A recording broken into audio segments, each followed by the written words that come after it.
just to begin with, can you talk a little bit about what or who inspired you to first start cooking? Well, I think my love for cooking comes from my grandmother, who was an awesome home cook, who grew up in a cattle ranch in northern Mexico in Chihuahua, and then my mom, who also grew up in that environment, but brought that sort of way of cooking and way of being to our household growing up. So food was always focal, so it came from those two women. Okay, great. So can you talk a little bit more about your cooking style and what you kind of learned from your mother and your grandmother? Well, yeah, my cooking style is like sort of entrenched in history with a lot of the classic Mexican dishes winding up on my menus, but they're sort of tweaked a little bit with some contemporary technique and seasonal ingredients. So that's really my food in a nutshell.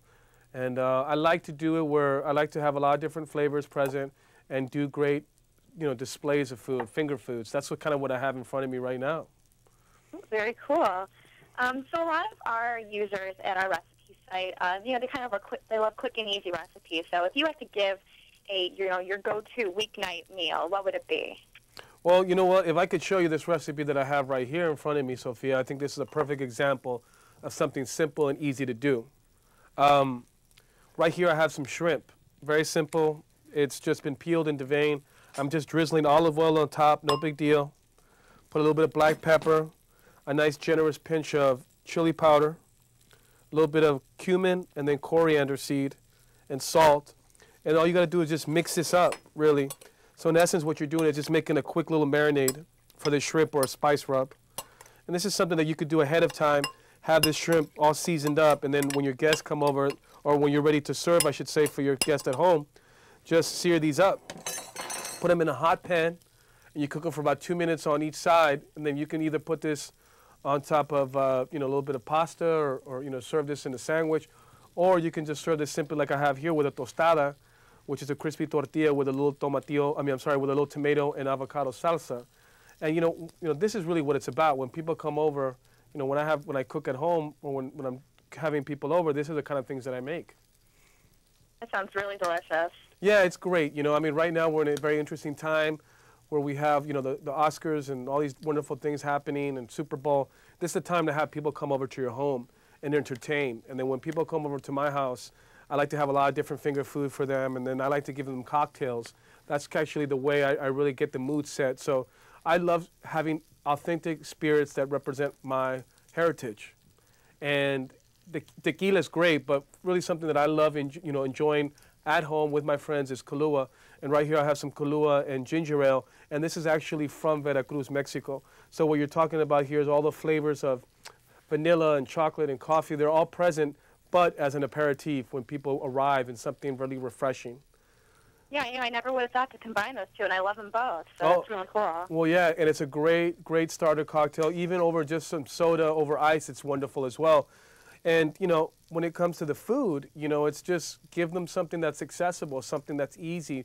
No silverware, none of that messing around stuff. Just kind of get in there with your hands, be interactive with the food.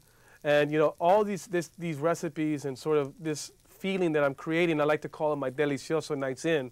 And you can actually win one of these opportunities to cook with me in New York City. We can create some of these dishes together and cook together. And all you have to do is go to Kahlua.com, find information out there, and then we'll be able to get you out here and we can have some fun. Oh, that'd be awesome. Yeah, it's a good time. So, it's real simple. After those shrimp have sauteed, just to finish this dish really quickly, Sophia, it's just a couple of shrimp right on top. And then right here, I have this avocado salsa, with tomato and fresh cilantro and jalapeno and all these wonderful things. Just on top like that. And then what you're left with is a very attractive, very enticing dish that's loaded with flavor, great spice, and something very easy to do. Yeah, it sounds, pretty easy. And kind of going along with that, a lot of our users are kind of new to the kitchen. Do you have any advice for them, for someone who's kind of just used to the basic quick and easy meals? Yeah, quick and easy is great, but also try to venture out and try new things. Integrate some new spices, some new herbs, some new chiles in your food that can enhance it, that can maybe take a classic recipe and add something different and see how that reacts with it. I think that's always a fun and interesting thing to do.